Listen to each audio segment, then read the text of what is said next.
Саламатсыңарбы балдар, биз силер менен информатика сабагын баштайбыз.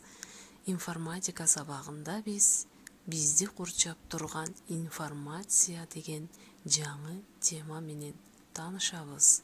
Силер менен Макамбаева Буалима боломун. Сабагыбыздын максаты окуучулар информация жөнүндө түшүнүк алышып, анын түрлөрү, кантип кабыл алуу жөнүндө маалымат алышат. Демек, бизди курчап турган информациялар жөнүндө жана аны кайдан алабыз, кантип иштетебиз, мына ушулар боюнча маалымат алабыз. Демек, бүгүнкү сабагыбыздагы негизги түшүнүктөр: информация деген эмне? Адам информацияны сезип туюунун кайсыл органдары аркылуу кабыл алат? Информациянын түрлөрү жана информация, башкача айтканда, маалымат процесстери менен таанышабыз.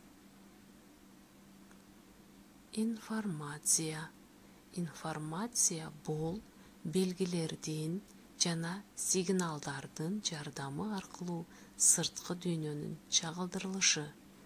Латын сөзүнөн алынып, бизче кабарлоо, билдирүү, баяндоо, түшүндүрүү деген маанини билдирет.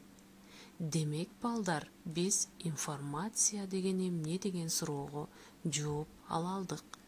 Адамдын организминде информацияны кабыл алууда сезип туюунун 5 түрү колдонулат.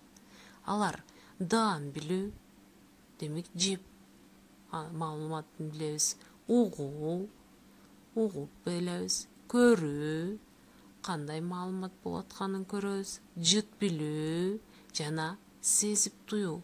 Мына ушулар аркылуу биз маалыматты кабыл алабыз. Информациянын түрлөрү. Демек, биз иштетип жаткан же көрүп жаткан информация кандай түрдө болот? Мына ушуларга токтолобуз. Биринчи, сандык информация. Демек, бул математикадагы формулалар. Текстик информация, бул кадимки эле жазуу түрүндө жүргүзүлгөн. Графикалык информация, бул сүрөттөр, чиймелер. Үндүк информация жана видео информация. Бул экөө силерге эң белгилүү деп ойлоймун. Маалымат процесстери кайсылар? Маалымат издөө. Демек, биз маалыматты ар кайсы жерден издесек болот экен. Берүү, аны ар кандай түрдө берсек болот. Иштетүү жана сактоо.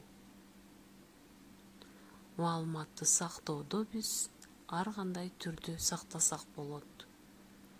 Сырткы алып жүргүчтөргө сактасак болот, китеп түрүндө сактасак болот экен, балдар. Көңүл бурганыңар үчүн чоң рахмат.